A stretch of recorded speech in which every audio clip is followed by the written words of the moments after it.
Bon, voici une feuille de papier. Une feuille toute simple. Vous en connaissez le format? On appelle ça une feuille A4, DIN A4 en allemand. Tiens, à propos, DIN, vous savez ce que ça veut dire? DIN, ce sont les initiales de Deutsches Institut für Normung, l'Institut de normalisation allemand. Revenons à notre feuille de papier. Elle mesure donc exactement 21 cm de largeur et 29,7 cm de hauteur. Ce format a une particularité. Quand vous pliez ce rectangle en deux dans le sens de la hauteur, comme ceci, vous obtenez deux petits rectangles.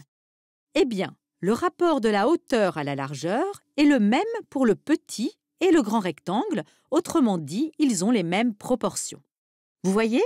Si on part du format A0, par pliage successif, on passe à A1, A2, A3, A4, A5, etc. Cela est très utile pour beaucoup de choses. D'abord, ça simplifie la fabrication des différents formats. Ensuite, le fait d'obtenir chaque nouveau format simplement en découpant le précédent évite tout gaspillage de papier lors de la fabrication et permet d'économiser de la place pour stocker le papier. Enfin, ça permet à nos photocopieuses de réduire ou d'agrandir un document tout en respectant ses proportions. Évidemment, il y a une formule mathématique qui permet de calculer le bon rapport entre les dimensions du rectangle.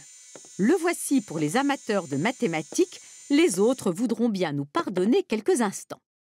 Si h est la hauteur et L la largeur d'une feuille, alors les dimensions de cette feuille pliée en deux sont de L et h sur 2. Vous suivez?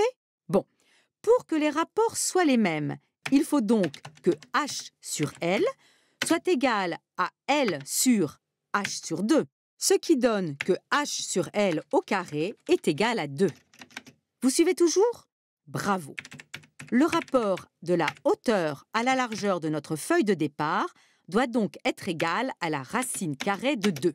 Voilà. Bon, figurez-vous que l'histoire de ce format DIN A4 est un jeu de va-et-vient entre la France et l'Allemagne.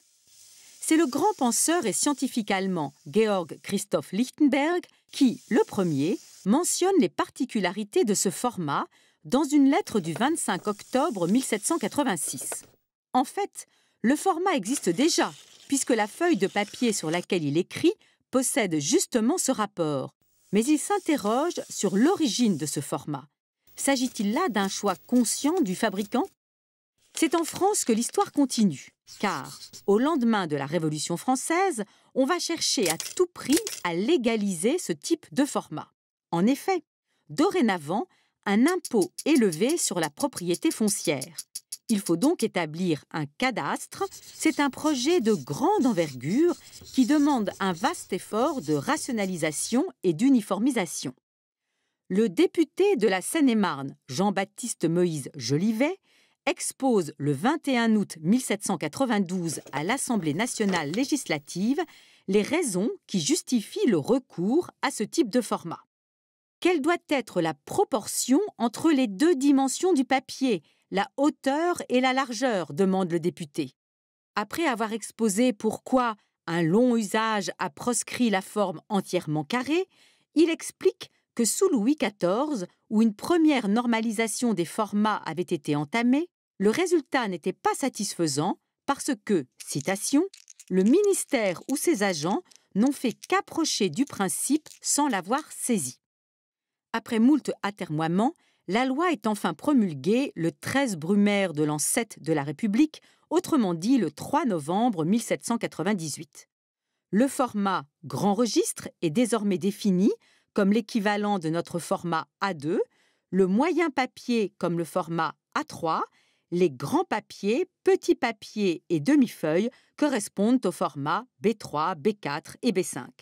Toutefois, emportées par l'histoire, ces normes ne seront jamais appliquées et rapidement oubliées. C'est en Allemagne que va ressurgir l'idée de cette norme, d'abord au XIXe siècle, chez le chimiste Wilhelm Ostwald, puis au début du XXe siècle, sous l'impulsion de l'ingénieur berlinois Walter Postmann. Les débats débouchent en 1922 sur l'adoption de la norme DIN 476 qui définit très exactement le format A0, un rectangle de 1 mètre carré de superficie et dont le rapport de la hauteur à la largeur est de racine carrée de 2. Depuis, la norme allemande a été reprise un peu partout dans le monde.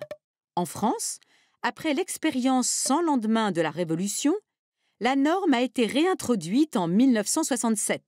Et depuis 1975, ce format est devenu une norme internationale qui porte le numéro ISO 216.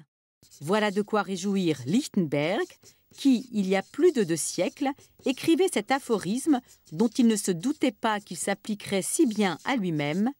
« Efforce-toi de ne pas être de ton temps ».